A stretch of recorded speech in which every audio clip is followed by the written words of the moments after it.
entre T12 a L3 y su posición cambia con la respiración. A pesar de ser un órgano sólido y un órgano que está adherido, recubierto por grasa fascia, es un órgano que responde a la inspiración y a la expiración. Entonces, cada vez que nosotros respiramos, ellos se mueven un poco y cambian su posición. El riñón del lado derecho se encuentra un poco más inferior que el del lado izquierdo por la presencia del hígado. Y en cuanto a sus relaciones, va a cambiar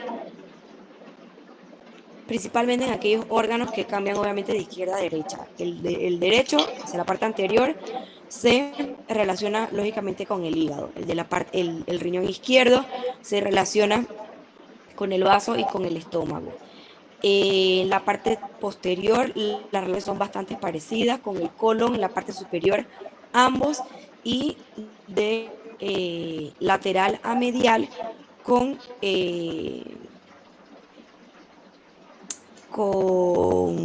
los músculos, principalmente el músculo psoas. En cuanto a la fascia y los espacios renales, aquí sí les voy a tratar de señalar un poco. Aquí tenemos el riñón. Rodeando el riñón se encuentra la grasa perirrenal, que sería en este espacio de aquí, ¿de acuerdo? Que protege al riñón, grasa perirrenal.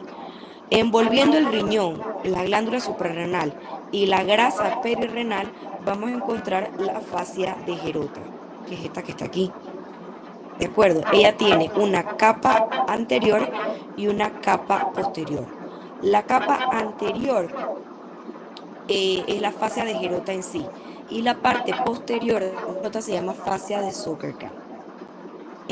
Luego, fuera, de adentro hacia afuera, luego de la fascia de Gerota, vamos a encontrar el espacio pararrenal, este era el perirrenal, ¿de acuerdo?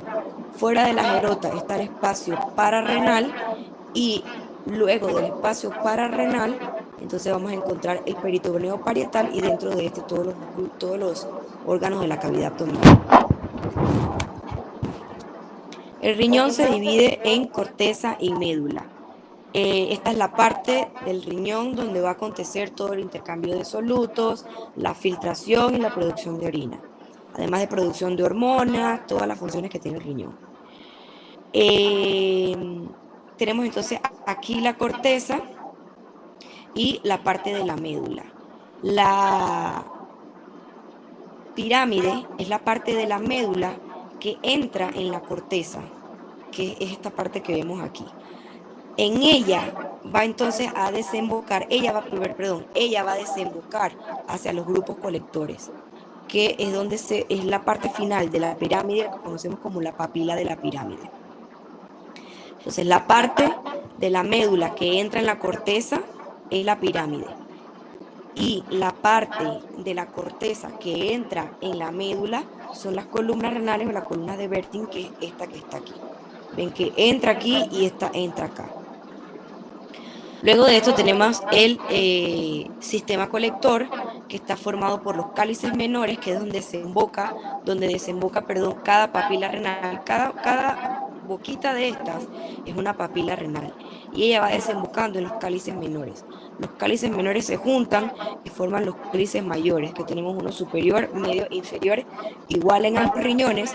Los cálices mayores desembocan en la pelvis renal, que es esta que está aquí, y luego vamos a encontrar la unión de la pelvis con el ureter, que es la unión ureteropiélica, y luego entonces la formación del ureter. La irrigación, principalmente por la arteria renal, que viene directamente de la aorta. Al ser un vaso de gran calibre y un vaso que viene directamente de la aorta abdominal, los riñones se llevan el 20% del gasto cardíaco. Es importante cuando ustedes van a ver el pedículo renal, en qué orden van a encontrar los vasos. Creo que hay una imagen mejor aquí, aquí está. ¿Cómo van a encontrar mejor los vasos? Siempre en la parte más anterior está la vena y la arteria por lo general está en la parte posterior, está posterior a la vena. A veces existen variantes anatómicas. Hay muchos de nosotros que de repente no tenemos solamente una arteria renal, tenemos 3 arterias renales. Y generalmente bueno, realmente siempre todas vienen de la aorta. Esto es completamente normal, pero generalmente siempre pasan posterior a la vena renal. El riñón tiene una vascularidad terminal, ¿de acuerdo? Sus vasos arteriales son terminales, no hacen una anastomosis entre ellos al final cuando se encuentran los de la posterior con la de la anterior. Y también es importante porque siempre viene de alguna manera con el examen o en el semestral o en donde sea, siempre viene la pregunta de cómo se divide la arteria renal, cuáles son las ramas y cómo se va ramificando ella a medida que va entrando en el riñón. Tenemos primero la arteria renal, que es una principal, y luego tenemos las arterias segmentarias, que son 5. Las arterias segmentarias van entrando en el riñón y van irrigando cada parte del riñón. Aquí, como lo hemos señalizado por colores, tenemos una arteria segmentaria superior, una anterosuperior, anteroinferior, inferior y una arteria posterior. Son 5 ramas de la arteria renal segmentarias. Luego de las segmentarias vienen las arterias, las interlobares. Vienen aquí las segmentarias, se dividen las interlobares, que ya son las que van entrando en las columnas de Berti, y luego vienen las arterias arqueadas. Esto era solamente para ilustrar lo que ya les decía. Aquí se ve la arteria renal como se va dividiendo en las arterias segmentarias, la superior, la medial superior, la medial inferior y la posterior, que va por acá atrás. Como les dije, la irrigación del riñón, la vascularidad es terminal. Ellas no se anastomosan aquí una vez entra la posterior con todas las ramas anteriores. Entonces existe un plano avascular en el riñón, que es este plano que se llama aquí, que es un plano que se llama plano de Brodel. Se encuentra 1 centímetro en el plano posterior lateral del riñón. Si mi parte más lateral del riñón es esta, yo calculo 1 centímetro hacia posterior y ahí voy a encontrar mi plano avascular. Y esto es importante, ¿por qué? Porque para cualquier intervención percutánea, si tú vas a abordar el riñón a través de la piel, si vas a hacer cualquier cosa, tú debes tratar de buscar este punto para no funcionar ningún vaso importante del riñón y que se vaya a complicar con un sangrado. El drenaje venoso es hacia la vena renal, una vena también, normalmente. También existen variantes anatómicas donde existe una vena renal y ella desemboca directamente a la vena cava. El ureter es la parte que se continúa de la pelvis renal en el sistema colector del riñón. Este va desde la pelvis renal hasta la vejiga y tiene más o menos entre 25 a 30 centímetros. Cuando el ureter tiene 3 estrecheces anatómicas. Él es un tubito, pero tiene 3 estrecheces normales, que de hecho generalmente es donde se detienen los cálculos o las piedritas cuando van bajando. Generalmente las vamos a encontrar asociadas a estas estrecheces. ¿Cuál es la primera estrechez? Donde se une la pelvis con el ureter. Segunda estrechez, cuando el ureter en su recorrido a través del músculo psoas, el ureter está bajando, está descendiendo. Él desciende sobre el músculo psoas. ¿De acuerdo? Cuando él va descendiendo por el músculo psoas, él se va haciendo cada vez más medial hasta cruzar los vasos ilíacos, que es la segunda estrechez. Aquí entra en la pelvis y en el momento de entrar en la vejiga sería la tercera estrechez. Entonces, la unión ureteropiélica, el cruce de los vasos ilíacos y la unión ureterovesical. En los hombres, cuando el ureter va a entrar en la vejiga, esto que vemos aquí es la vejiga, en la parte posterior. Esta es la próstata, esta es la vesícula seminal y este es el conducto deferente. El conducto deferente viene de acá abajo del testículo, por eso que me gusta hacerlo en persona. Paso un dibujito. Aquí está el testículo, viene el conducto deferente, sube y entra por aquí. El conducto deferente se une con el conducto, con la vesícula seminal para formar el conducto eyaculador que llega dentro de la próstata. Cuando el ureter va a entrar en la vejiga, él pasa por debajo, porque en realidad el conducto deferente, díganme si están viendo mi puntero y si están entendiendo lo que les estoy diciendo. Esta imagen me gusta mucho, pero me gusta también aunque me gusta mucho la imagen, me gusta también que entiendan. Entonces, porfa, nada más si alguien tiene alguna duda de esto. El conducto deferente entra, él hace un arco aquí porque él viene desde abajo. Entonces el ureter entra por debajo del conducto deferente cuando va a entrar en la vejiga. Por eso la mnemotecnia de water under the bridge. Siempre hay agua de ureter, siempre hay agua por debajo del puente. El puentecito que forma el conducto deferente y el ureter cuando entra en la vejiga. Clarito.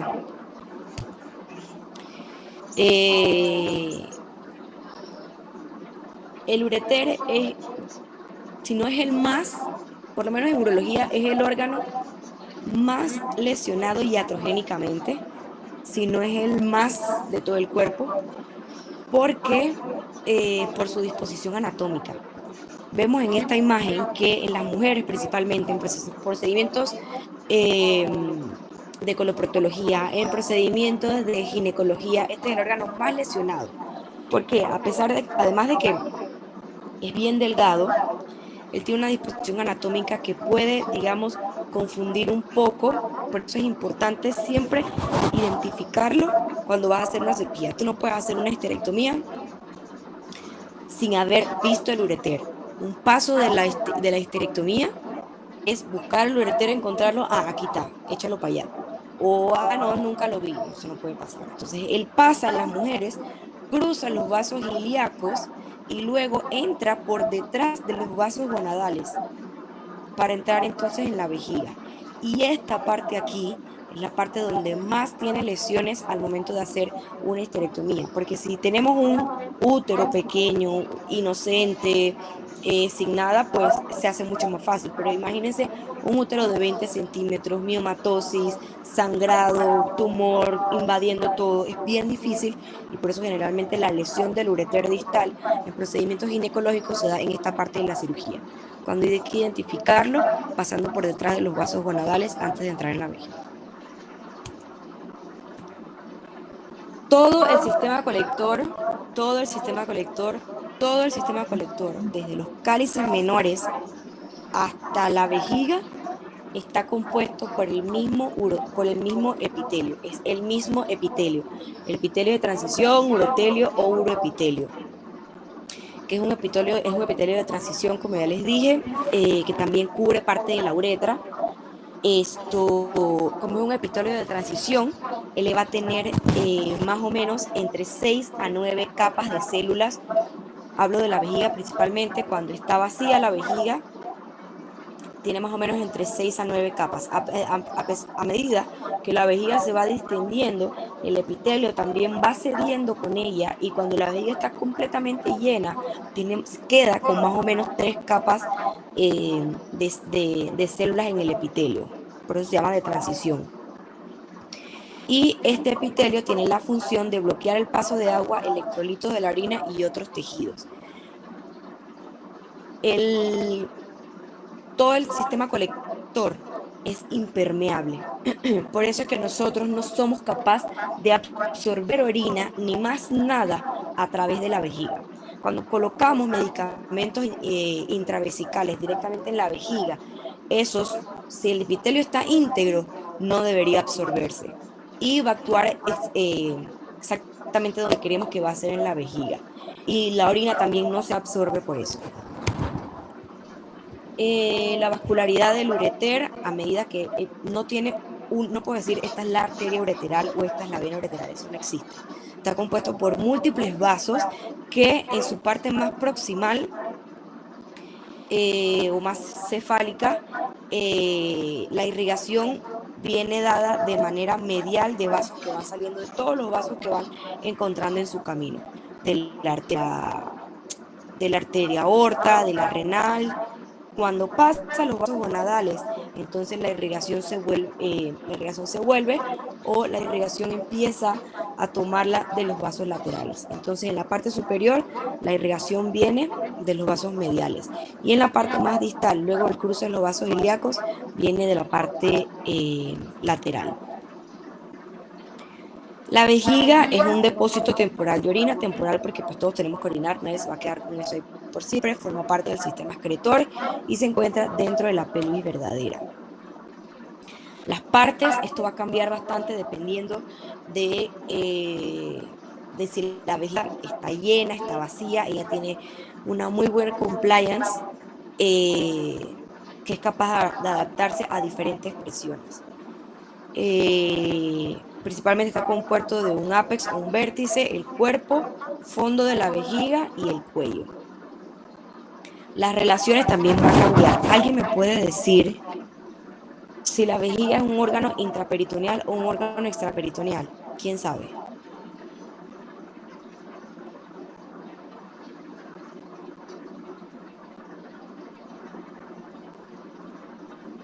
¿Alguien sabe?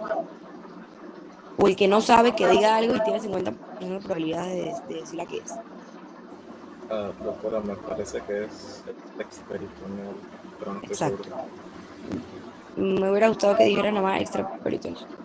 Pero sí, es un órgano extraperitoneal. Así como los riñones, ¿se acuerdan que estaba el riñón, la grasa perirenal, la fascia de Gerota, la grasa pararrenal y luego el peritoneo parietal? Asimismo es la vejiga. La vejiga se encuentra fuera de la cavidad peritoneal, infraperitoneal, y esta capa que está aquí es el peritoneo. Una pregunta, si esto es el ureter, ¿qué es esto que está aquí? Que está entrando y está haciendo una curva por arriba del ureter. No veo su No se ve el puntero. puntero. Ahorita mismo no se ve el puntero, doctora. No. Espera.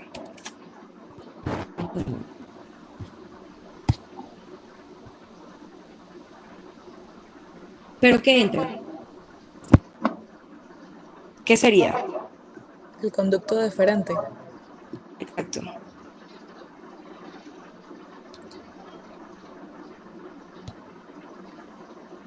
Aquí.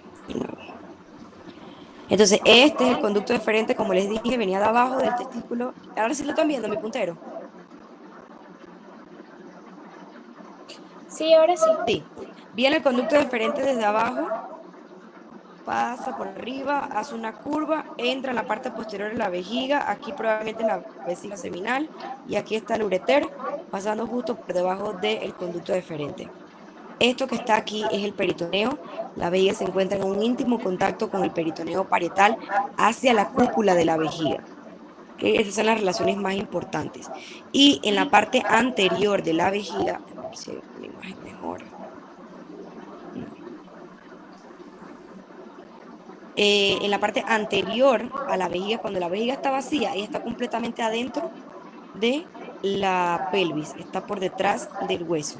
Cuando la vejiga se llena, ella sale de la pelvis y nosotros podemos colocar, si tenemos que derivar la vía urinaria. El paciente no está orinando y no puedo ponerle una sonda por el pene, no puedo ponerle una sonda por el pipí porque no pasa la sonda. Nosotros podemos poner una sonda que va a través de la barriga, no sé si alguien lo ha visto, una sonda suprapúbica. Arriba del pubis colocamos una sonda que va directamente desde la barriga hasta la vejiga y la orina sale drenada por ahí. Eso es posible cuando la vejiga está llena, porque cuando la vejiga está llena, ella desplaza todos los intestinos o lo que se encuentra aquí, en ese momento probablemente sean intestinos, lo desplaza, ella sale de la pelvis y podemos hacer una punción segura justo arriba del pubis para derivar la vía urinaria. Eso es lo que les explicaba de la punción suprapúbica. Aquí la vejiga salió de la pelvis y aquí a través de la piel podemos hacer una punción. Importante también el espacio extravesical. La vejiga es extravesical, ¿de acuerdo? El espacio este que está aquí con esta grasa es el espacio retropúbico, porque está detrás del pubis, o prevesical. Eso se llama espacio de Retzius. Y generalmente cuando vamos a hacer una cirugía extraperitoneal, perdón, de la vejiga, de la próstata, abrimos el abdomen y abrimos por este hueco que está aquí, sin necesidad de abrir la cavidad peritoneal. Entonces yo soy capaz de operar la vejiga, la próstata, sin necesidad de abrir el abdomen, a través del espacio prevesical o el espacio de Retzius. El cuello y trígono es la parte de la vejiga que tiene menos compliance, menos distensibilidad.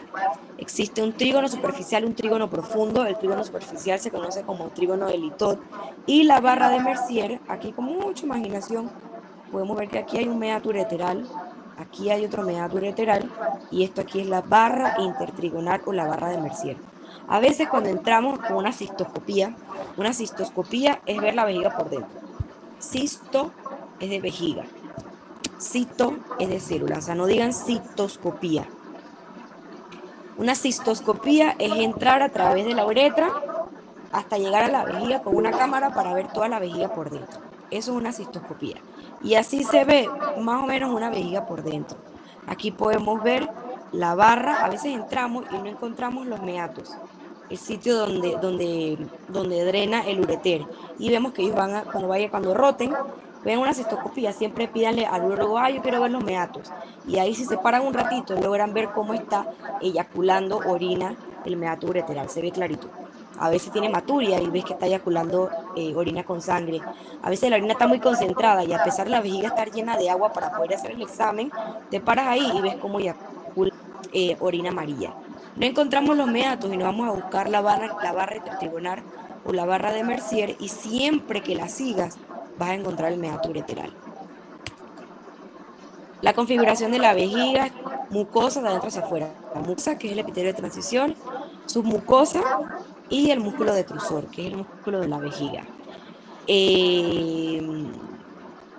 El trígono y el músculo detrusor tienen un origen embriológico diferente y la disposición del músculo también va a tener una disposición distinta. La vejiga tiene músculo que va en disposición longitudinal, circular y longitudinal. Son 3 capas de músculo lo que compone el músculo detrusor. En este orden como está aquí en esta imagen. Tenemos aquí el epitelio, tenemos la lámina propia y tenemos el músculo. Tenemos una capa de longitudinal, una capa de circular y otra capa de longitudinal. Clarito. La irrigación es a través de la vesical superior, vesical inferior, que es principalmente de la ilíaca interna. El drenaje venoso es a través del plexo de Santorini, que drena también hacia la vena ilíaca interna. Y la inervación, que es instante, es compleja, es difícil si no lo practican, si no lo repiten bastante, y es bien pretty. La vejiga está inervada por las tres tipos de inervaciones: simpática, parasimpática y somática. El simpático es llevado principalmente por el nervio hipográstico, que viene de T11 a L2 y va a inervar principalmente trígono y cuello. El parasimpático viene de S2 a S4, llega por el nervio pélvico y va a inervar principalmente el cuerpo. Y el somático, que viene también de S2 a S4, igual que el pélvico, forma el nervio pudendo y va a inervar el esfínter externo. Existen 2 esfínter, un esfínter voluntario y uno involuntario. Para poder que se dé la micción, ¿qué creen que se tiene que, cómo creen que tiene que haber una sinergia? ¿De acuerdo? Porque yo tengo el cuello cerrado para poder que la orina no se salga, y tengo la vejiga que se está llenando, que todo. ¿Quién puede hacer algún tipo de análisis de qué creen que se active al momento de orinar o de no orinar, qué se abre, qué se cierra? ¿Quién puede hacer un análisis teniendo esta imagen en la pantalla? Si voy a orinar, tienen que pasar 2 cosas, ¿no? Tiene que dejarse el cuello y tiene que contraerse la vejiga. Que por más que yo abra el cuello, si yo no contraigo la vejiga, yo no voy a orinar probablemente ni a vaciar la vejiga. ¿De acuerdo? Si yo tengo el cuello apretado, si yo tengo el cuello cerrado y yo aprieto la vejiga, no va a salir. Va a haber una obstrucción de la cámara de salida, va a haber una obstrucción de la salida de la orina. ¿De acuerdo? Si yo tengo Si este sistema no funciona, hay una disinergia del músculo y del esfínter, no se va a llevar a cabo una micción funcional, una micción normal. ¿De acuerdo? Entonces, el simpático, cuando estamos en una situación de estrés, en una situación de lucha y huida, generalmente nadie va y orina ese escenario, ¿de acuerdo? Entonces, el parasimpático que inerva el cuerpo, cuando es activado, va a contraer la vejiga, a través del simpático, entonces se va a relajar el cuello y el esfínter interno y se va a lograr la micción. Y el pudendo, que es el esfínter externo, que es músculo estriado, que es el que nosotros vamos a controlar, ya sea para orinar o para aguantar las ganas en todo caso. ¿De acuerdo? Es medio complicado. Y el drenaje linfático van a los ilíacos externos, internos y a los nervios obturadores. Esto, ¿alguien sabe qué es? Porque está esta imagen aquí. ¿Qué saben de esta imagen? Ella es Liz Taylor. Exactamente, ella es Elizabeth Taylor. Supuestamente una de las mujeres más lindas y más hermosas de todo el mundo. Lo que ella tiene en el cuello es un collar que al final, la última perla, esta perla que ven aquí, esa perla se llama la peregrina. Esa es la perla más natural, más grande hallada en toda la historia de las perlas que han encontrado en la vida, en el mundo. ¿Y alguien sabe dónde fue encontrada?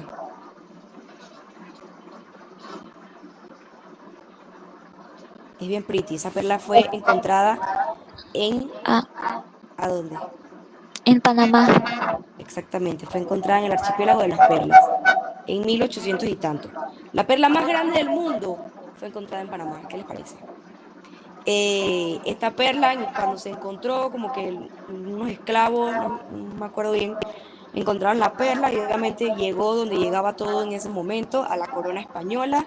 Esta perla perteneció a la corona española por muchos años, hasta que uno de los maridos, múltiples maridos de esta mujer, le compró la perla en una subasta.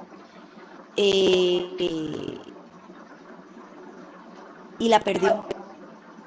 Perdió la perla, luego como que la encontraron nuevamente y ahora pertenece creo que nuevamente a una persona que la compró en una subasta. Pero sí, la perla, la peregrina más grande hallada en el mundo fue encontrada aquí en el archipiélago de las Perlas y perteneció a Elizabeth Taylor.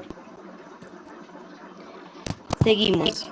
La próstata es un órgano pélvico extraperitoneal. ¿Cuántas veces en la vida no hemos escuchado próstata, próstata, próstata y no sabemos ni dónde está, ni qué hace, nada?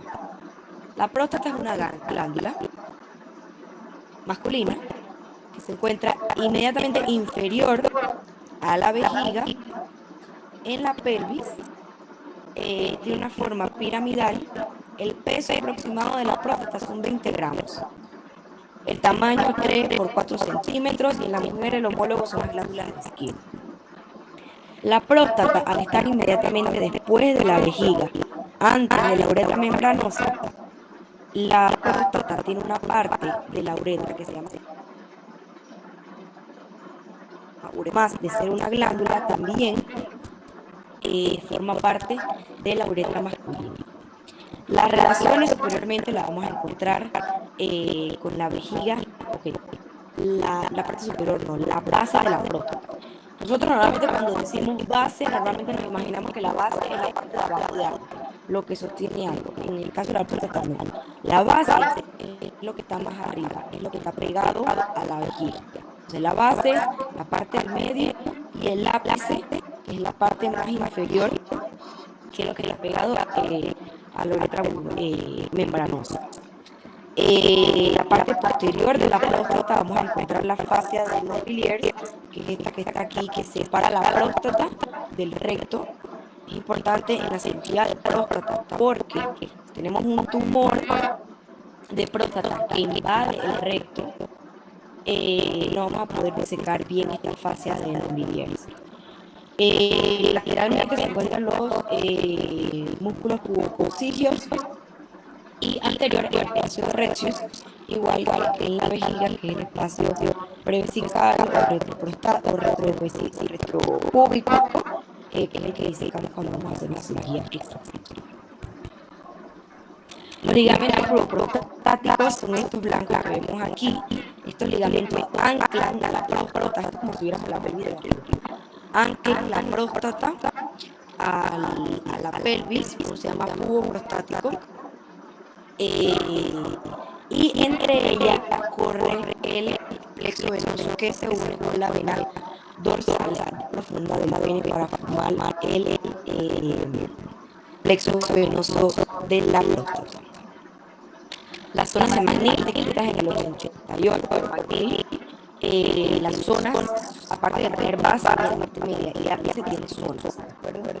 La zona transaccional, que es la que está inmediatamente rodeando a la uretra, la parte la zona central, que involucra los conductos de las vesículas seminales, la zona periférica, que es la que está en íntimo contacto con el recto facial de la diversa, y es la parte que nosotros tenemos acceso cuando vamos a hacer un pacto rectal. Cuando vamos a hacer un pacto rectal, ya vieron por qué es posible accesar a la próstata a través del recto. Cuando yo voy a hacer un pacto rectal, yo solamente voy a tener acceso con mi dedo para tocar la zona periférica, que es esta que está aquí, porque el recto entonces vendría aquí. ¿De acuerdo? La uretra prostática, que es lo que le comentaba, aquí ella va la vejiga, aquí está el cuello, y aquí el almohado estrellado por la uretra prostática. La uretra prostática está compuesta de muchas partes.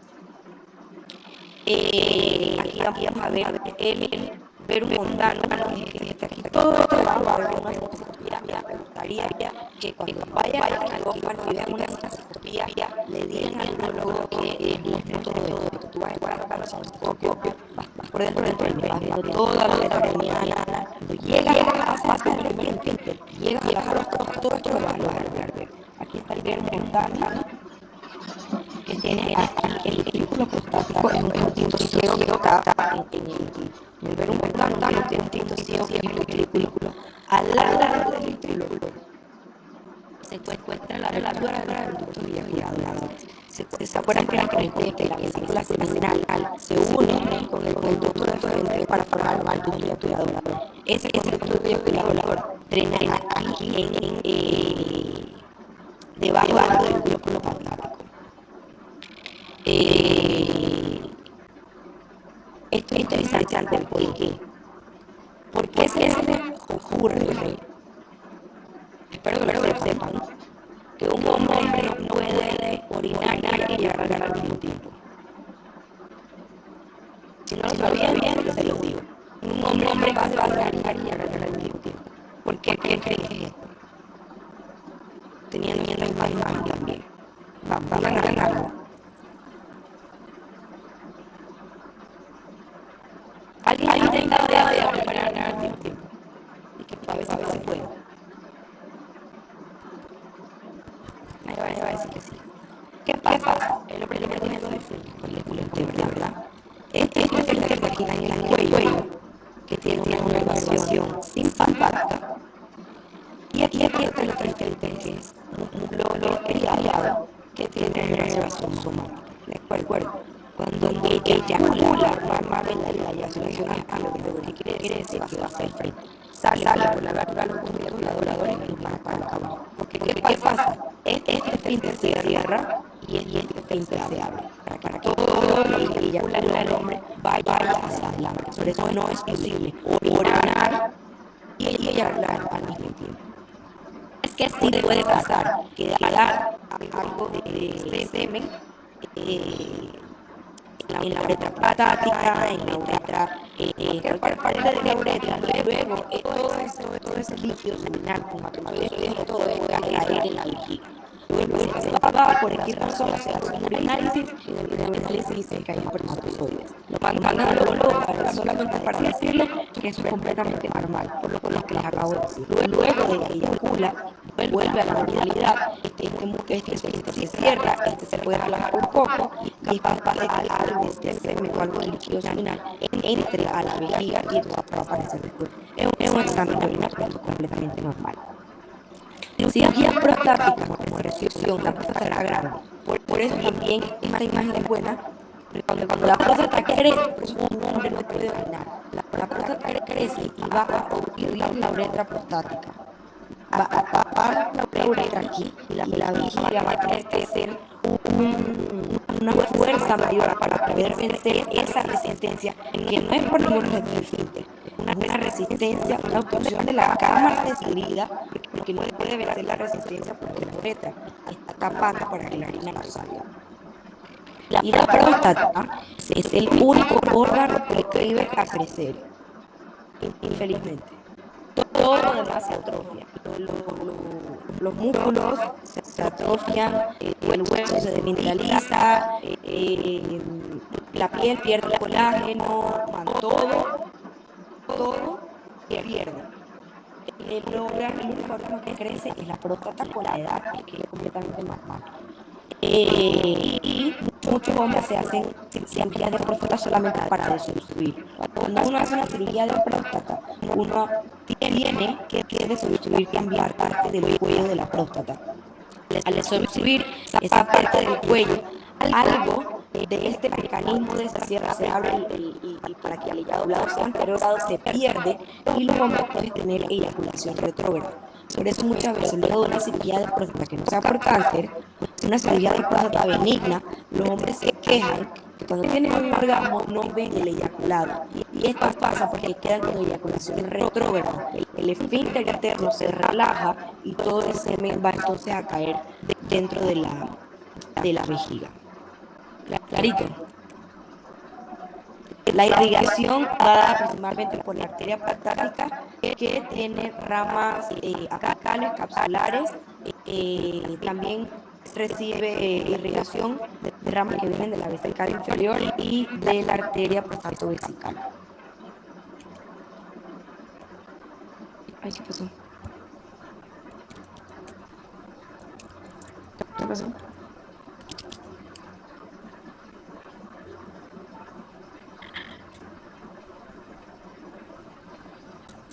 ¿Qué pasó? Te dice que no se puede ver mi imagen. ¿Alguien sabe? Ay, ya sé qué pasó.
Ya regresé, súper.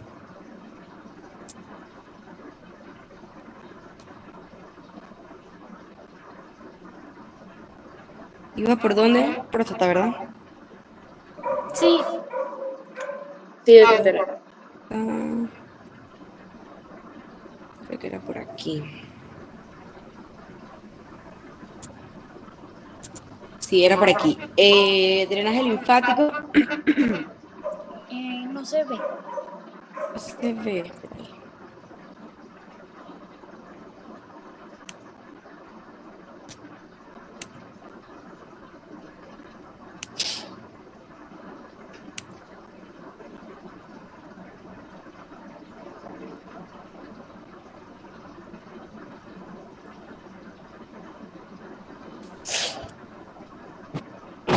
El drenaje linfático de la próstata va a ser principalmente, perdón, a los ganglios obturadores, a los ganglios ilíacos internos, y cada uno va a tener como una ruta de drenaje.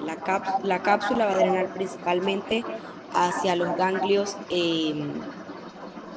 que acompañan a la arteria prostática, el drenaje que acompaña a la arteria vesículo diferencial va a drenar principalmente la zona que irriga la arteria vesículo diferencial. Pero en último instante, drena principalmente hacia los ganglios obturadores y hacia la arteria ilíaca interna. Que cuando tenemos cáncer de próstata, los ganglios ilíacos externos son los que se ven principalmente comprometidos, donde vamos a encontrar ganglios positivos. En resumen, todos drenan a los ganglios pélvicos. La uretra, es importante que se aprendan las partes de la uretra, empieza en el cuello hasta el meato uretral. Está la uretra prostática, la uretra membranosa, que es el diafragma urogenital, que es el esfínter externo, inervación somática. Luego está la uretra anterior, que se compone por la uretra peniana, por la fosa navicular, que es esta parte de aquí, que es la que se amplía justo antes de desembocar en el meato uretral. La uretra del hombre más o menos pesa 18 centímetros, va a depender de cada hombre, ustedes sabrán, y la de la mujer es más o menos de 3 a 4 centímetros. El pene, bien corto y conciso, está compuesto por dos cuerpos cavernosos, ellos están conectados entre ellos, comunicados entre ellos, y por el cuerpo esponjoso que dentro de él va la uretra anterior, la uretra peniana, y luego en la parte más distal, este cuerpo esponjoso va a formar entonces el glande. Está drenado por la vena dorsal profunda del pene. Los cuerpos cavernosos, cada uno está rodeado de su túnica albuginea. Luego de la túnica albuginea vamos a encontrar la fascia de Bock, y luego de la fascia de Bock vamos a encontrar la fascia de Coles, que es la que se continúa con la fascia superficial o la de Dartos. Ya les dije el drenaje venoso también, el drenaje linfático. Drenaje linfático, nunca se les va a olvidar con esta imagen. Drenaje linfático del pene, que es a través de los ganglios inguinales, en este orden, ganglios inguinales superficiales, luego los ganglios inguinales profundos, y si se sigue diseminando, ganglios inguinales pélvicos. Pero inicialmente va a ser hacia los ganglios inguinales, principalmente, inicialmente los ganglios inguinales superficiales.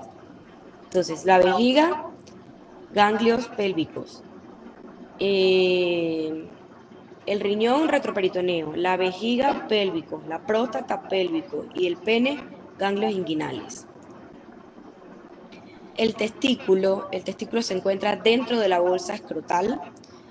Está compuesto por células de Sertoli, células de Leydig,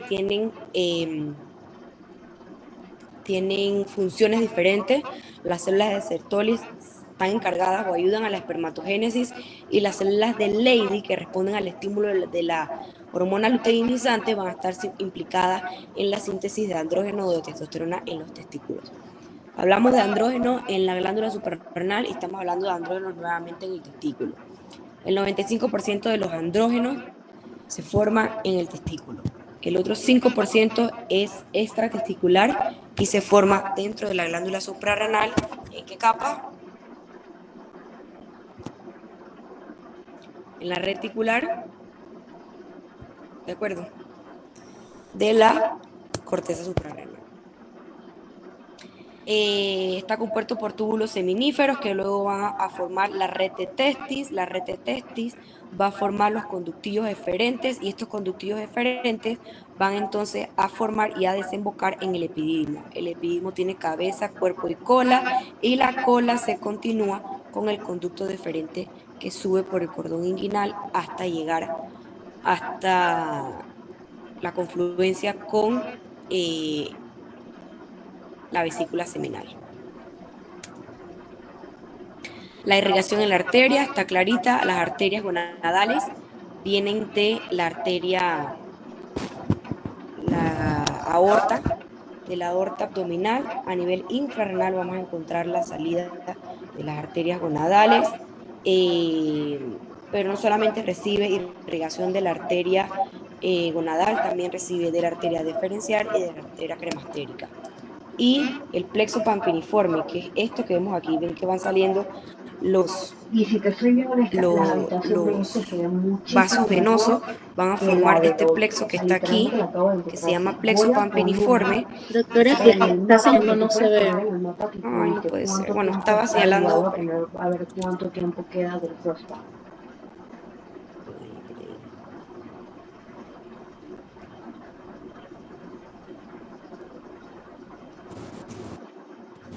Cuando inicia de compartir, le podemos seguir con el cursor y todo, pero a medida que va pasando las diapositivas, se para. se va lagueando, sí. Ok, entonces no sé qué hacer. Entraré y no sé, o seguiré usándolo aunque sea así para que como que no se apague, no sé. Estos vasos venosos que ven aquí, que van saliendo, testículo, forman el plexo pampiniforme, que es este aquí. Ven que tiene forma de muchos vasos confluyendo, eso se llama plexo, y ese plexo entonces pasa a formar la vena gonadal o la vena testicular, que del lado derecho va a drenar en la cava, y del lado izquierdo, como ya les comenté, va a drenar en la vena renal. Esta diferencia es importante porque la que tiene relación y la que tiene algo de explicación de por qué en el lado izquierdo vamos a encontrar mucho más varicocele que del lado derecho, y es por la forma en que entra y drena la vena gonadal en la vena renal, porque forma un ángulo de 90 grados completamente perpendicular. El drenaje linfático del testículo es mi drenaje linfático favorito. ¿Por qué es importante? Saben que la cisterna o el drenaje linfático final del cuerpo se encuentra hacia el lado izquierdo, ¿cierto? Entonces el drenaje lo vamos a encontrar así mismo, de derecha hacia izquierda. El testículo derecho, todo lo que es para, es lateral a. Retro es detrás de, inter entre una cosa y otra. El drenaje linfático del testículo, el testículo drena hacia el retroperitoneo. Riñón, retroperitoneo. Próstata, ganglios pélvicos. Obturadores ilíacos externos. Vejiga, pélvicos. Pene, inguinales, testículo, retroperitoneo. ¿De acuerdo? El testículo derecho va a drenar a los ganglios. Como viene de acá, ¿está viendo mi cursor? Sí, exacto. No se ve. No, ya no. Ay, bueno. El testículo derecho, como se encuentra al lado derecho y del lado derecho está la cava, el testículo derecho va a drenar a los ganglios, a retroperitoneo. Paracabos, retrocabos, interaortocabos. ¿De acuerdo? Llegamos entonces al lado izquierdo. El testículo izquierdo va a drenar a los interaortocabos a los paracabos y a los retrocabos. Digamos que el testículo derecho tiene relación con la cava y el testículo izquierdo tiene relación con el izquierdo. Pero como todo se desplaza hacia el lado izquierdo porque allá se encuentra la cisterna, el testículo derecho también puede drenar a los paracabos y a los retrocabos, a los paraórticos y retroaórticos, ¿de acuerdo? Pero yo creo que Derecho, mejor lo pongo, no sé si en paracabos, 30. Es que eso es lo que yo no retrocabos, entiendo mucho. interaortocabos. Como que sale mejor poner Izquierdo, 29 y porque estamos llegando interaortocabos, tarde y paraórticos, técnicamente estaríamos retroaórticos. pagando un día sin estar Pero el ahí. derecho también va a Porque los yo he visto aórticos. tipo que hay El gente que izquierdo pone no que va nada a más los llegan al cabos. 29 como Entonces nosotros. pueden Porque existir nosotros llegamos al metástasis 29 a del las testículo 11, derecho, se demoran en muy llegar pocos casos descritos en y el llegan a mundo. la medianoche Pero al lugar. puede ir Pero metástasis del llegan a derecho al las 3 de la tarde izquierdo, al lugar pero no y puede no te haber del dejan izquierdo ir al y derecho tienes que porque todo pagar el drenaje igual como linfático con se una mueve hacia la habitación más. izquierda, Entonces como que eso es lo en único el que varía y retroperitoneal. no sé como que El escroto también es qué un hacer en órgano ese caso. extraabdominal. Tiene 7 capas, tienen que Entonces me aprendérsela. da como Cuando uno está abriendo miedo un escroto salirme es muy difícil y, o sea, disecar no todas hacer estas reservas capas. ahora porque ¿Cómo se forman primero estas quedan capas del muy poquitas escroto? habitaciones El y tú sabes que a testículo veces uno tiene un sale, a origen lo mejor no, no embriológico aparece. intraabdominal. Entonces mira, Y yo creo que recuerden voy que a poner nosotros en mejor la pared anterior del abdomen y en la parte 29 inferior por si acaso tenemos muchos cualquier músculos, cosa. muchas fascias, Le tenemos puse el 3 músculos, 29 al etc. 5 Cuando el testículo y va ya. descendiendo hacia el escroto, él arrastra todas estas capas abdominales junto con él y en el momento de formar el escroto es que se forman todas estas capas. Está la piel, Digo, que igual, luego o viene sea, el dartos, es que viene como del más o oblicuo menos como tú dices, interno, al final, si nos vamos a quedar hasta que es el el 5 músculo y que está está bien, encargado de la está bien, termorregulación perfecto. Y si preferimos irnos del 4 para a la Houston, conservación de los entonces espermatozoides, la fascia esa gente espermática externa que se obviamente continúa con la no va a fascia de cobrarte Cooper, disque un luego día el así músculo porque sí, cremaster, luego la porque fascia ahí se tienen que espermática cobrar hasta donde se interna quedaste. y luego Y más la bien mi guía es vaginal que con el tiene tema de la una capa llegada. parietal y una capa visceral que es la que está más Pero adherida al sí, me gusta testículo. mucho más ese lugar que el otro. Incluso me gusta Cuando más el ese testículo va que el descendiendo de Six hacia el Flags. escroto, luego que desciende, en teoría se debe cerrar y colapsar este camino que el testículo hizo hacia el escroto. Cuando esto no cierra del todo, o cierra después, o hay un defecto en este cerrado, es que se forma el hidrocele del bebé, o hidrocele comunicante, porque está comunicado el abdomen con el escroto o algo. Hay una prueba que se llama, es importante que el hidrocele se forma entre las dos capas de la túnica vaginal, la parietal y la visceral. Es una prueba que se llama transiluminación para diferenciar de una masa sólida o de líquido acumulado en el escroto del bebé, que solamente le tienen que colocar un foquito y si da esta imagen de transiluminiscencia, entonces probablemente estamos ante un hidrocele o líquido dentro del escroto. Drenaje linfático del escroto. Riñón, retroperitoneo, vejiga, pélvicos, ilíacos y externos e internos y los obturadores. Próstata, ilíacos externos, obturadores, pene, inguinales, testículo, retroperitoneo, escroto, inguinal, igual que el grupo del pene. Díganme un nombre. ¿Hay alguien que se llame Juan en el grupo? No, José.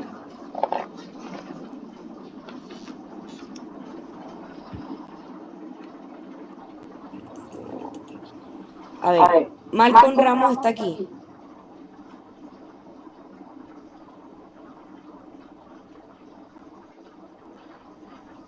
Malcolm no está en la clase. Sí, doctora, dime. Malcolm, ¿tú me estás prestando atención? Sí. Ok. Si tienes un tumor testicular. Uf. No, tú no. Tienes un paciente que tiene un tumor testicular, ¿de acuerdo? Y tienes que sacarle el testículo. Ajá. ¿Por dónde se lo vas a sacar o por dónde no se lo sacarías?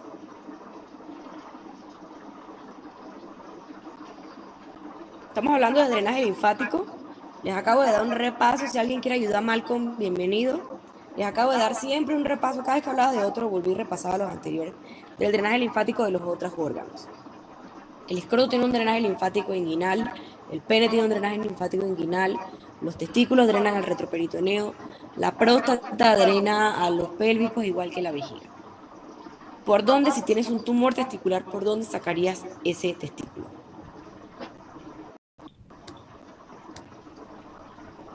¿O por dónde no lo sacarías? No lo sacaría por el escroto. ¿Por qué?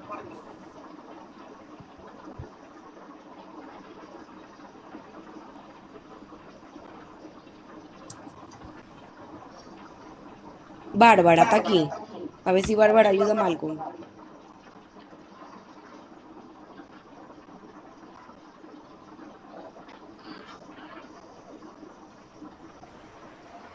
No se sacaría por una incisión inguinal. O sea, no lo sacarías inguinal. No, sí lo sacaría inguinal. ¿Por qué?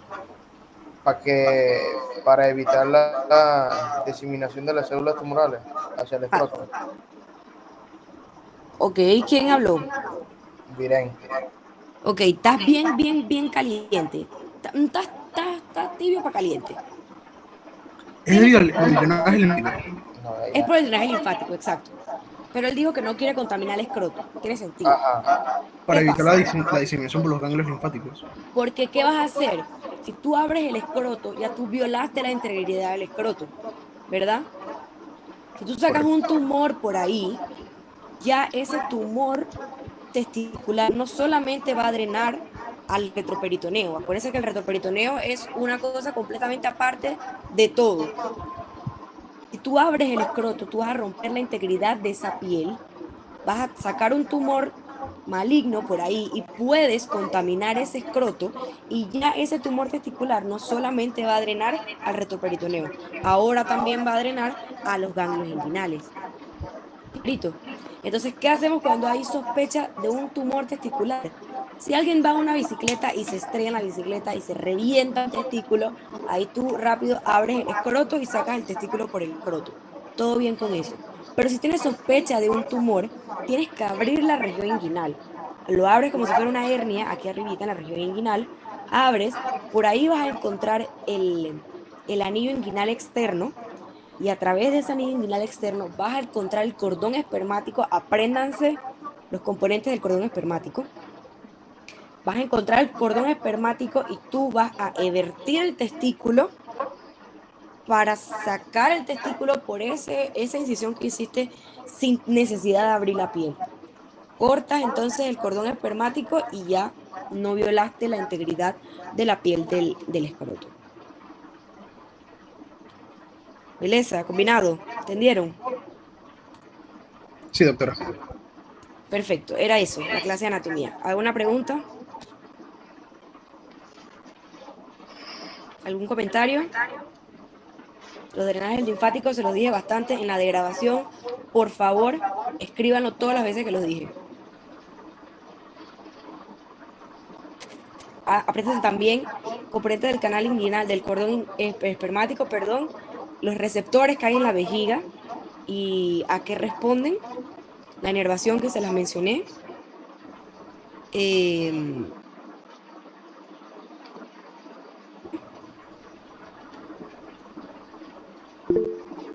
¿Era inervación de la vejiga y qué más? Los receptores que hay en la vejiga para cada nervio simpático y parasimpático deben tener receptores diferentes. ¿A qué responden? El cordón espermático, los componentes y todo lo que dije. Gracias. Vamos con embriología. Creo que es un poco más corta, ¿eh? Jorge Hernández dice que está de acuerdo conmigo en embriología. Vamos. ¿Qué pasó ahora? Ah, esperen. Esperen.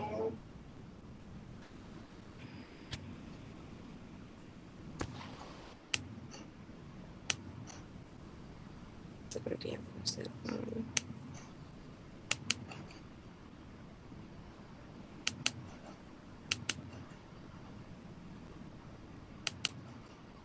Los PPT yo se los voy a mandar para que estudien también el PPT.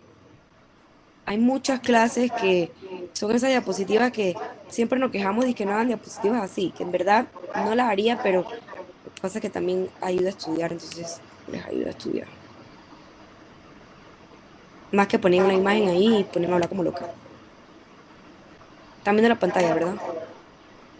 Voy a tratar de ser bien breve, Sí, sí porque se ve. siento que he hablado bastante. Riñón, empezamos con el riñón igual que en anatomía. 3 estructuras embriológicas importantes forman el riñón. Primero el pronéfros, que es la más primitiva, desaparece a las 4 semanas. El pronéfros proviene del mesodermo intermedio. Ay, aquí sí me va a interesar que vean el cursor. Esto, ¿qué? Y al cordón nefrogénico también da origen el pronéfros. Forma, aquí vemos el pronéfro, aquí en la parte más superior. Luego viene el mesonéfro y luego el metanéfro, que es el blastema metanéfrico. Tiene pequeñas agregaciones de células que son los nefrotomas y de ellos surgen los tallos del cordón nefrogénico de los 7 somitas cefálicos. El pronéfros no es funcional, degenera, es el más primitivo, pero ayuda y forma parte del conducto excretor primario, que es el conducto mesonéfrico o el conducto de Wolff. Por eso se llama conducto mesonéfrico. El mesonéfro es la segunda estructura más importante en la formación del riñón. Se expande hacia la cavidad como parte del pliegue urogenital y es el principal órgano excretor de la vida embrionaria. Se origina también del mesodermo intermedio, degenera y se une y forma parte de muchos órganos del sistema reproductor masculino. El metanéfro finalmente es el riñón definitivo. Forma el blastema metanéfrico a las 6 semanas. Ven aquí, espero que termine mi cursor. El metanéfro es como se va formando y va ascendiendo a medida que el otro se va retrayendo, que es el mesonéfro, hasta degenerar. La cresta nefrogénica se encuentra entonces en el segundo segmento sacro cuando es alcanzado por la yema ureteral que da origen a todo el sistema conector. El extremo más caudal de la columna vertebral se endereza, lo que hace entonces que el riñón se acorte. Este metanéfro va a originar, como es el riñón definitivo, da origen a los glomérulos, al túbulo contornado proximal, distal y el asa de Henle. Y hacia la 8ª semana el riñón entonces asume su nivel de la vida adulta en la segunda vértebra lumbar. Por lo tanto, de todo lo que he dicho, se une con el primordio ureteral para formar los túbulos colectores y la vía excretora, la yema ureteral. Se origina en el somita 28 y cuando termina de producirse se da entonces el ascenso hasta su localización de la vida adulta, que es más o menos de T12 a L2. Los glomérulos se desarrollan completamente hasta la semana 36 y durante el ascenso también se produce una rotación. Ok, eso es un poco. ¿Qué ocurre durante el ascenso? Disculpe, ¿usted está en la misma diapositiva? Es que creo que no se están pasando. ¿Qué están viendo ustedes? Una diapositiva azul que dice ascenso renal. No, dice pronéfros. Nos quedamos como en la segunda. Y se quedaron en la primera.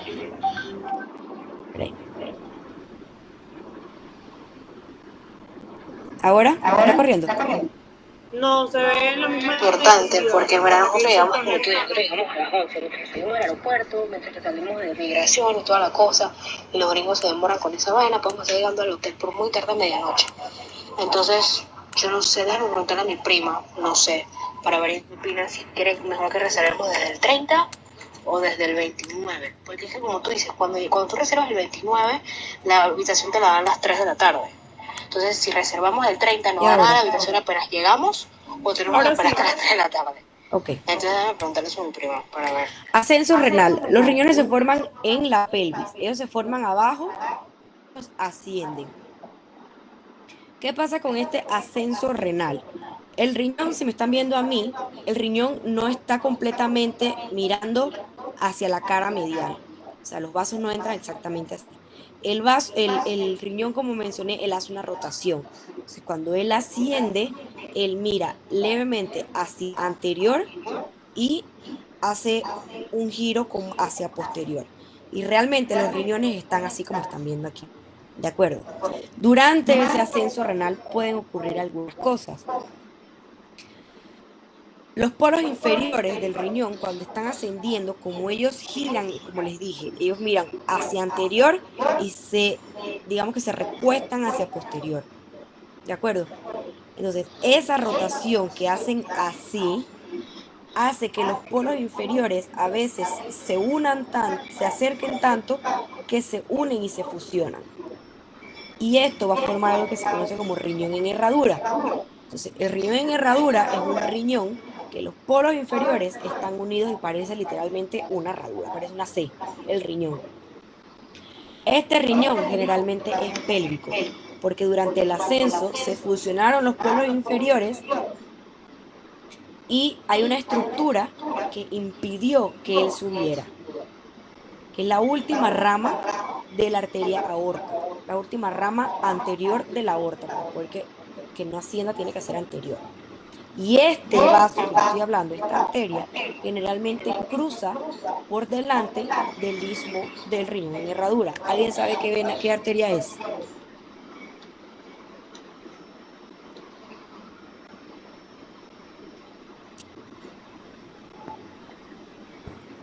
Bueno, al final de la clase que alguien me diga.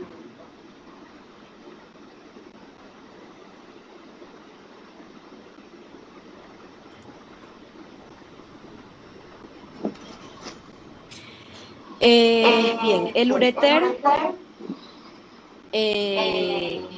se origina bilateralmente del conducto mesonéfrico o conducto de Wolff cuando ya ha degenerado y se unen a la cloaca, más o menos hacia la 7ª semana, en la parte anterior del seno urogenital. Ya vamos a hablar de cloaca y de seno urogenital. Proviene del mesodermo y la parte de esto está incluida en el seno urogenital para formar el trígono de la vejiga. Entonces, tenemos, ¿están viendo mi cursor? No. Bueno, en las imágenes de la derecha tenemos una vejiga, un conducto mesonéfrico y tenemos una yema ureteral. ¿Ven cómo la parte que está donde está el riñoncito, esa es la yema ureteral? Ella se va, digamos que separando del conducto mesonéfrico hasta entrar en la vejiga. En la vejiga no, en el seno urogenital, en la parte anterior, que luego va a corresponder a la parte más inferior de la vejiga.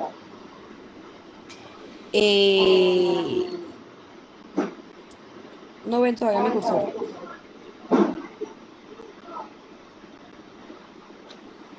No se ve.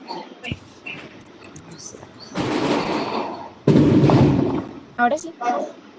Se vio al final, antes que hiciera lo que hiciste al final. Pero ahí vamos a hacer esto, vamos a agrandar esto para no tener que ponerlo en modo presentación. Está bien, lo están viendo, está muy chiquito. Pon la presentación de nuevo, se vio al final antes que quitara la presentación. Ahí se ve. Ok. Y los demás lo están viendo, que son los que me importan que lo vean. Sí. Ok. Entonces tenemos la yema ureteral. Aquí está el blastema metanéfrico. Este es el riñón o el metanéfrico en ese momento. Aquí está la yema ureteral. Esta yema ureteral deriva del conducto mesonéfrico, que es esto, pero esta aquí es la cloaca. Esta parte aquí luego se va a separar y la yema ureteral va a entrar directamente en la parte anterior cuando esta cloaca ya va a estar dividida en 3 partes. ¿Ok? Pero aquí lo vemos mejor. Creo que acá hay otra imagen. Más bien. Hacia la semana 12 se forma un músculo liso del ureter y hacia la semana 14 ya entonces se encuentran las 3 capas que van a formar el ureter. La cloaca es la parte distal del intestino posterior, está compuesto de endodermo y hacia la semana 7 la cloaca se va a dividir en seno urogenital y en recto, hacia arriba y hacia abajo. Esa cloaca, ¿están viendo?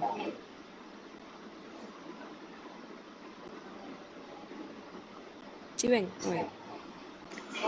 Dice ella que ellos igual nos cobran, o sea, si llegamos a medianoche, igual ellos nos tienen que tener la habitación lista porque estamos Está llegando debajo de semana 14. Ahí está el puntero, pero no se mueve. Ok, vamos a hacer para el entonces 29 así, para que el creo que 30 aquí y se no me ve. responden. Aquí se lo ven, ¿verdad?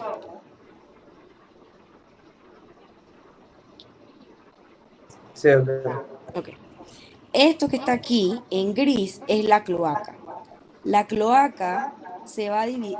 Esto que, si no tuviera esta cuestión blanca aquí, todo esto sería la Ya me cloaca. instruí. ¿De Mira, hay acuerdo? que Que es el ponerlo tejido desde el posterior. 29, Esa cloaca se va a porque el dividir en seno check-in en los urogenital hacia la hoteles parte es de más las 3 anterior de la y tarde. en recto Eso hacia la parte más cuenta como posterior una por noche el septo urorectal, independientemente que es de este que está que aquí, llegues en la que viene madrugada o lo como que sea. entrando con la flechita. Entonces, ¿qué Están viendo pasa? que Si lo ponemos la el parte blanca donde 30, está la flechita tendríamos viene que como esperar hasta entrando el siguiente y a check-in medida para que poder entra va entrar. dividiendo lo gris en dos. Ese es el septo Ya lo urorectal. entendí. El Porque septo por eso es que urorectal va a el dividir check-out entonces en el algunos intestino hoteles a posterior o veces es al cloaca en mediodía. seno urogenital y en Va recto. desde las 3 de En la esta tarde parte del día anterior hasta de la 11, división es mediodía y donde se cosas así producen las del día mayorías siguiente. de Pues tú pasas la las noche de anomalías ese día anorrectales. junto con tu madrugada, Entonces, el obvio. seno Entonces, por eso urogenital ya va a tener resolví. tres partes: Google. superior, pélvica y fálica. La parte superior del seno urogenital hasta el septo urorectal entrando, dividiendo la cloaca, que es esto gris más oscuro. El septo urorectal entra y aquí divide el seno urogenital y el recto. El seno urogenital aquí ya dividido va a tener, este es el recto aquí, ¿de acuerdo? Este era el tabique, el septo, y aquí quedó dividido el seno urogenital. El seno urogenital tiene tres partes. La parte más superior es el alantoides, seguido por la parte superior que va a corresponder a la vejiga. Luego viene la parte pélvica, que va a formar la uretra prostática, y bueno, viene la parte fálica, que va a formar la uretra distal y el tubérculo genital. Entonces, del seno urogenital deriva la vejiga, la uretra prostática, la uretra distal y el tubérculo genital. Aquí vemos todo junto nuevamente. Tengo entonces aquí mi ureter, que ya se está dividiendo del conducto mesonéfrico o conducto de Wolf, el ureter que viene de la yema ureteral, que entró en el metanefros, entró en la parte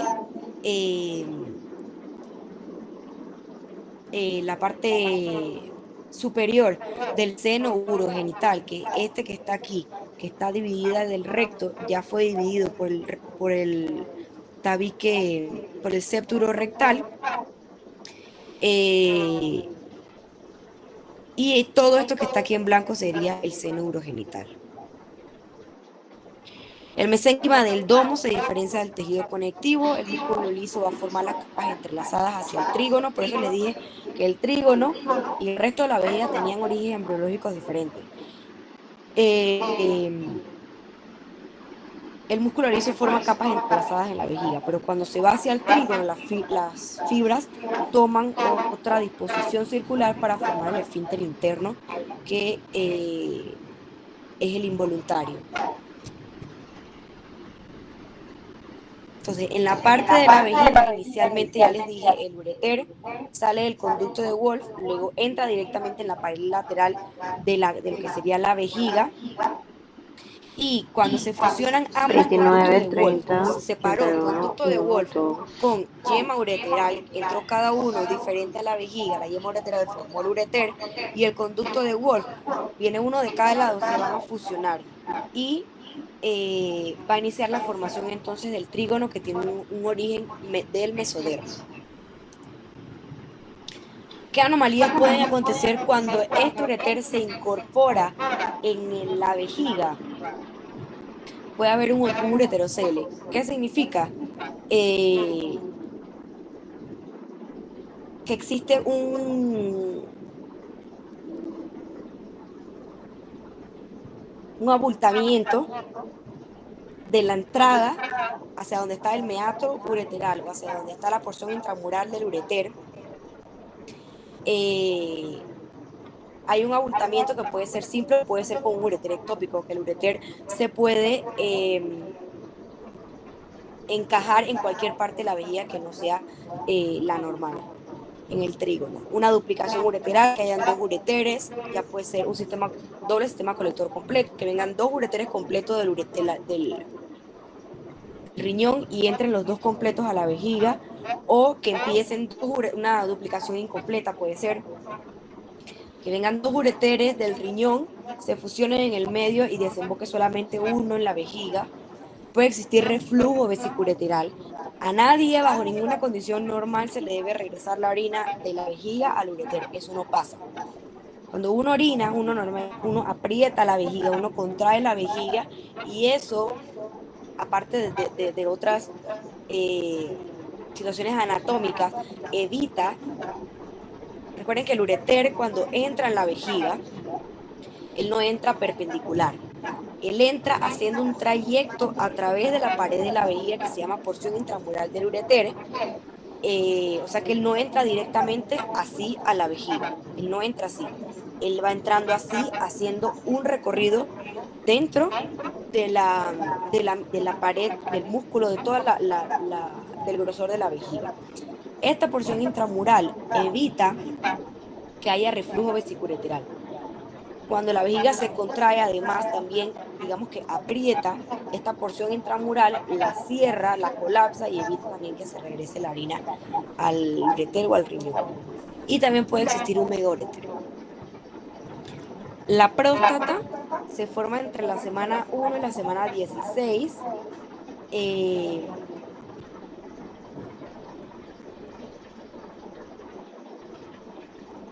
Esperen un segundo.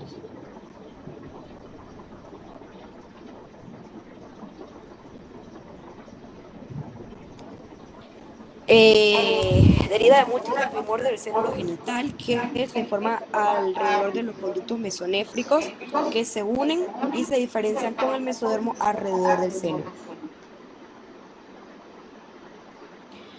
Básicamente se van a diferenciar 5 primordios epiteliales, anterior, posterior, mediano y 2 laterales, que posteriormente van a dar origen a las zonas de McNeil. La próstata entonces se forma luego de la diferenciación del seno urogenital y la estructura del conducto mesonéfrico desde la semana 8, a la semana 36, los conductos paramesonéfricos o conducto de... Deben un segundito nada más.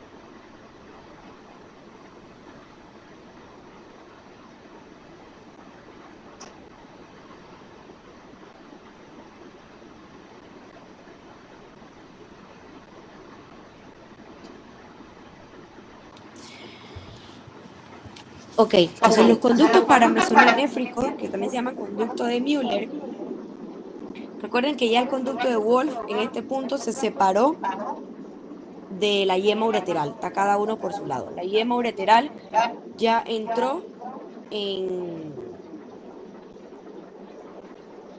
la vejiga.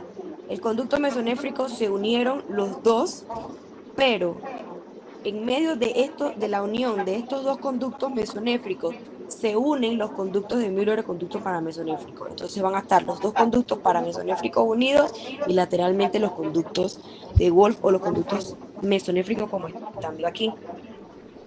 Ese conducto de Müller o conducto paramesonéfrico se unen, desembocan en la uretra prostática y pasan a formar el ubérculo mülleriano.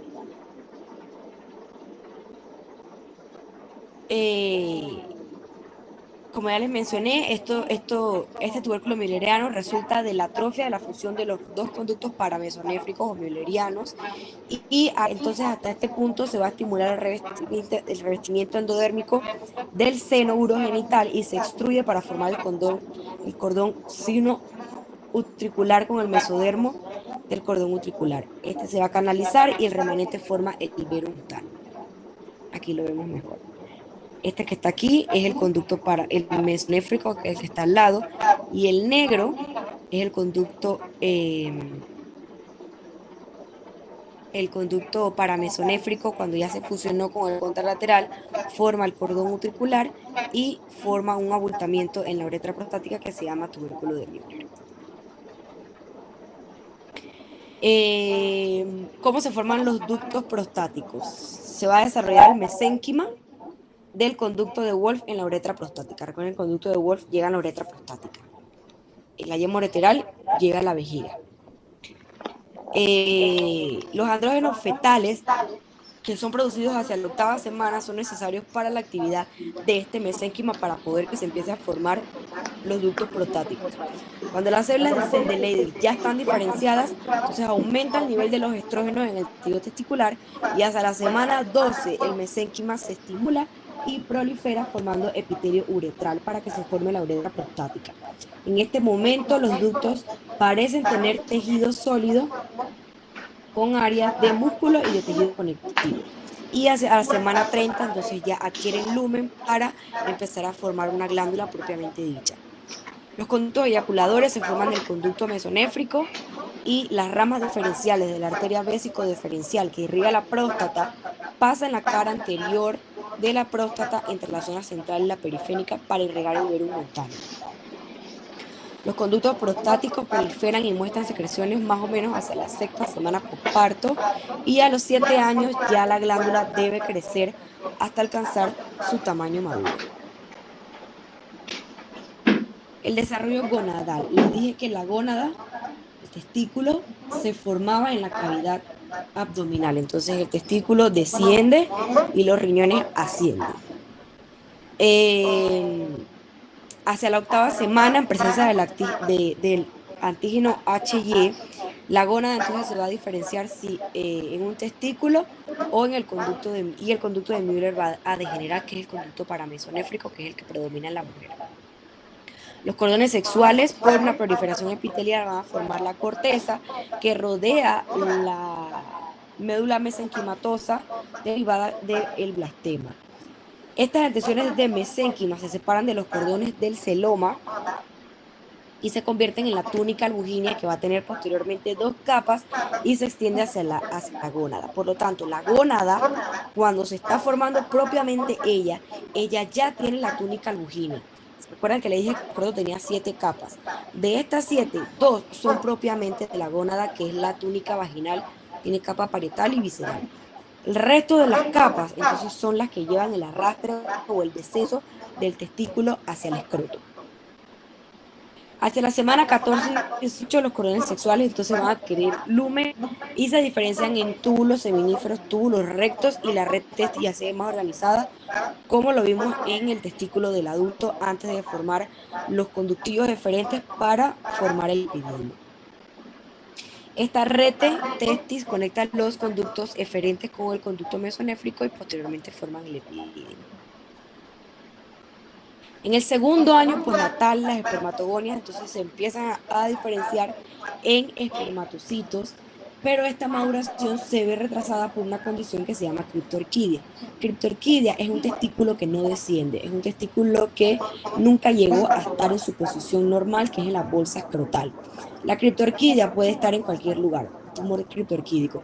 Puede estar desde el abdomen porque nunca se movió inicialmente, o recuerden que él pasa a través del canal inguinal, que es donde generalmente lo vamos a encontrar cuando hay un niño con criptorquidia. El testículo, la mayoría de veces lo vamos a encontrar en el canal inguinal. Hacia la edad 11 o 12 ya el testículo tiene un crecimiento significativo y posteriormente madura cuando llega la pubertad. El pliegue urogenital aparece, para hablar de los genitales externos, el pliegue urogenital aparece entre la 5ª y 6ª semana y está formado por el epitelio germinal primitivo y el blastema urogenital. Por la presencia del antígeno Y hasta la 7ª semana, entonces se va a diferenciar en un testículo o un ovario, obviamente, si hay testículo.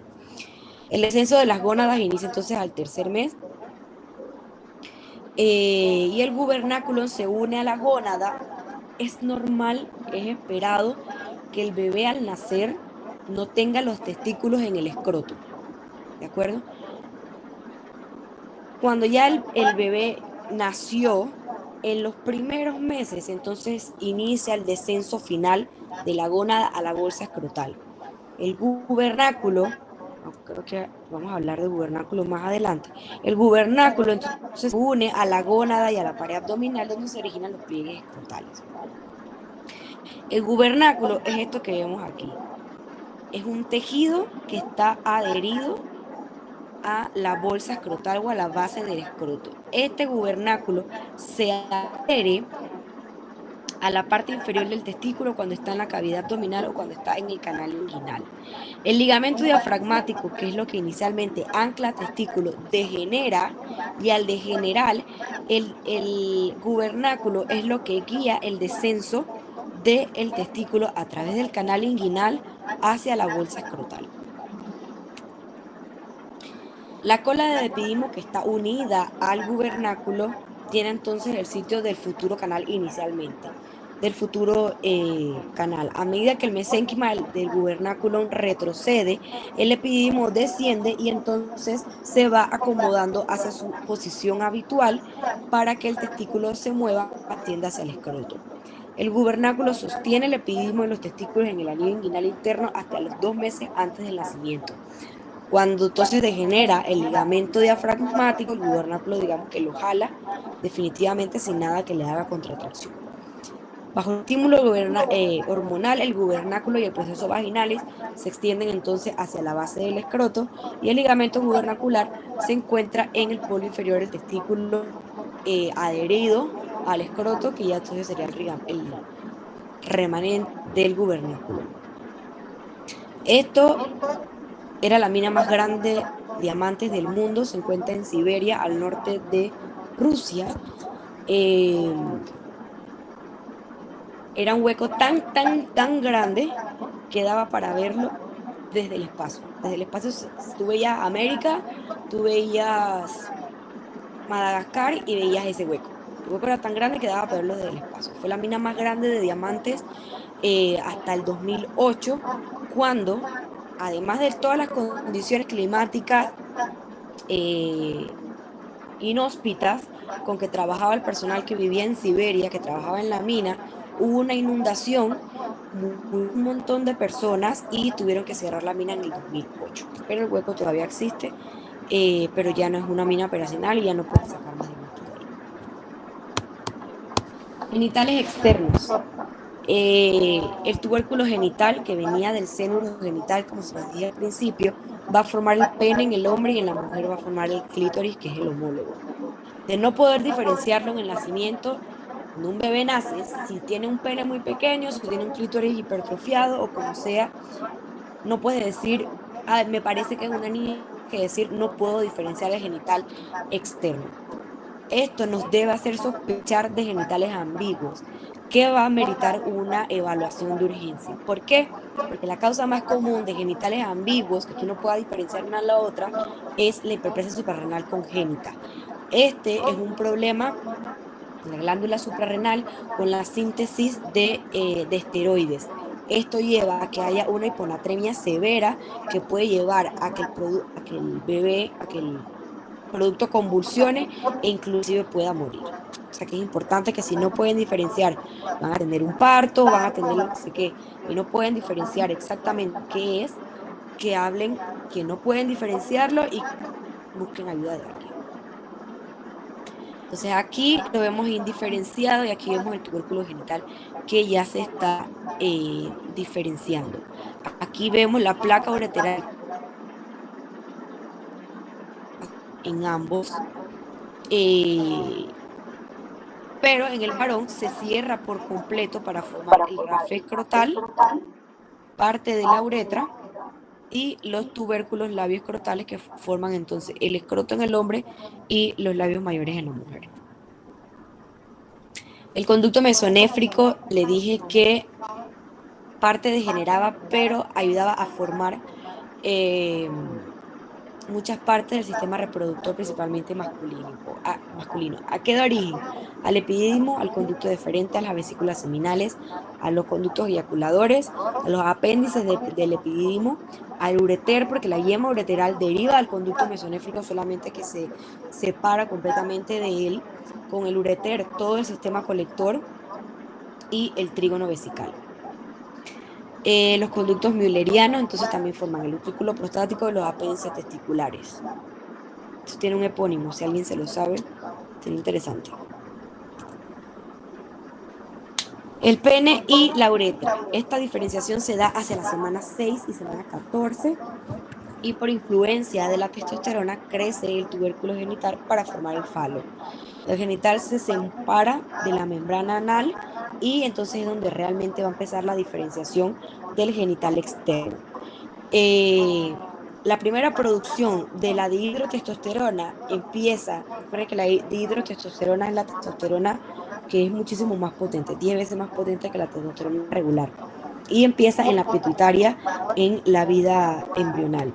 En la semana 9 hay otras estructuras, aparece por ejemplo una depresión que luego va a diferenciar el glande y el surco balano prepucial. Y la placa uretral luego entonces va a contener la uretra a medida que la placa uretral se va cerrando porque inicialmente está abierta. Aquí podemos ver el tubérculo genital en el hombre formando el escroto y la placa uretral cómo se va cerrando. Las protuberancias laterales a la placa son los tubérculos genitales, forman el escroto y los pliegues uretrales se fusionan inicialmente hacia la parte del perine y van ascendiendo. La placa uretral, de origen endodérmico, se adentra en el núcleo mesodérmico, el surco uretral primario, ayuda al crecimiento del falo y posteriormente crece y forma un segundo arco uretral y cierra la porción endodérmica, que es la parte de la uretra, y la recubre y se fusiona. O sea que la parte endodérmica realmente, a medida que se va fusionando y se va cerrando, formando un canal, crece y queda hacia la parte de adentro de la uretra. La placa uretral endodérmica se ve encerrada entonces como el revestimiento de la uretra en el pene, que es lo que le comentaba, y hacia la semana 11 se va a formar el rafé perineal a medida que se va cerrando la placa uretral. El surco uretral primario va a degenerar y el segundo entonces forma la uretra anterior. En cuanto a la uretra glanular, la del glande, esta inicia como una intrusión del tejido ectodérmico. En la punta del tejido ectodérmico, recuerden que todo lo anterior era endodermo, el tejido ectodérmico, digamos que se adentra un poco hacia el meato uretral y se une a la placa uretral que se ha ido cerrando. Está cerrando, y en la punta, la parte del ectodermo se adentra un poco hasta que se une con la placa, cuando la placa ya está completamente cerrada. Por lo tanto, en el meato uretral, el ectodermo se adentra y se une con el endodermo de origen uretral. O sea, el endodermo va a formar el epitelio transicional, que les comenté que revestía todo el sistema excretor, y el ectodermo forma epitelio queratinizante.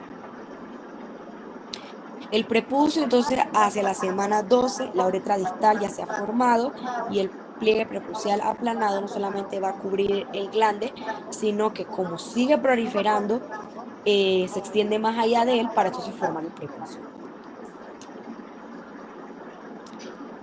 Finalmente, entonces, en este cierre de la placa pueden existir anomalías. Hablamos de las anomalías de la inclusión del ureter en la vejiga, de las anomalías del ascenso del riñón, anomalías entonces en el cierre de la placa uretral. Existe la epispadia y la hipospadia, que son aberturas anómalas en el cierre de la uretra porque no se dio un cierre completo y hay una falla de los pliegues uretrales para fusionarse.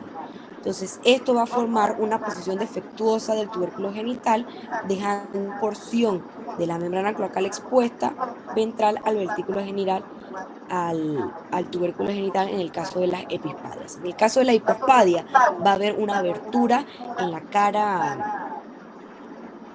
la cara ventral del pene y puede encontrarse la abertura. El defecto de la función de los pliegues puede estar en cualquier punto de la uretra. Finalmente, para recordar de esta clase, el metanefro es el riñón definitivo. El pronefro, mesonefro, metanefro forma el riñón definitivo.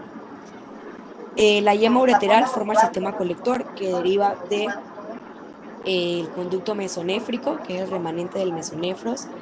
Los riñones se forman en la pelvis y existe un ascenso renal. La cloaca se divide por el septo uretal, superiormente o anteriormente el seno urogenital, que tiene 3 partes, y el recto. La vejiga está formada de endodermo y el trígono de mesodermo, tienen orígenes embrionarios diferentes. Hay un descenso testicular, que digamos que la guía o el ancla de esto es el gubernáculo testis, y los defectos que pueden estar asociados al cierre de la placa uretral para formar la uretra.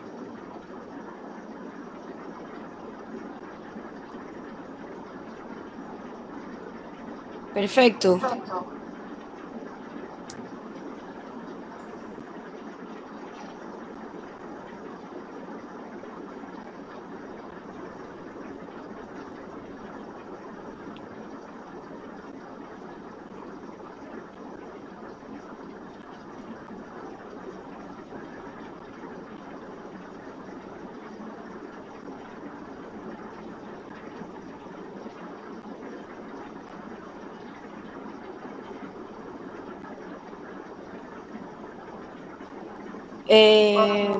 ¿Alguien tiene alguna pregunta, comentario? Me imagino que no.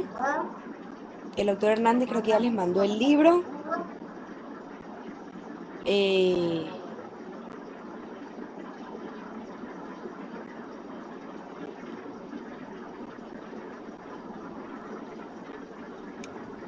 doctor Hernández mandó el libro. Yo les voy a mandar los temas de las charlas, los voy a mandar a la coordinadora, a Elaine, para que ella se los mande y ustedes elijan el tema del que quieren hablar. Las charlas se van a dividir por grupo, por cada día se van a dar X número de charlas. Va a ser después de las clases presenciales con el doctor Hernández.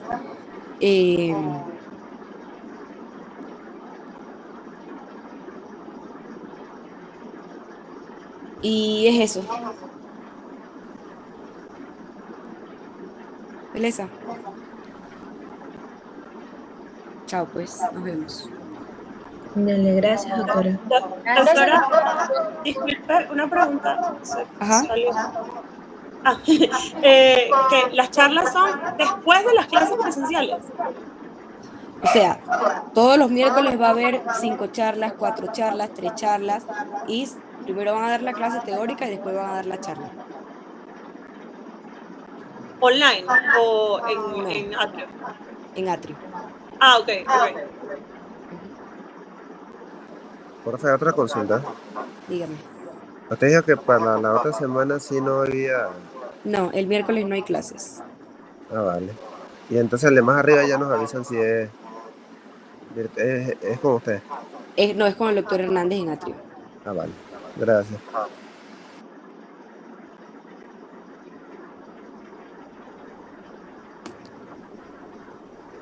Bueno, ahora sí, chao. Después, ojalá algún día nos veamos. Chao, doctora. No, te lo descansa.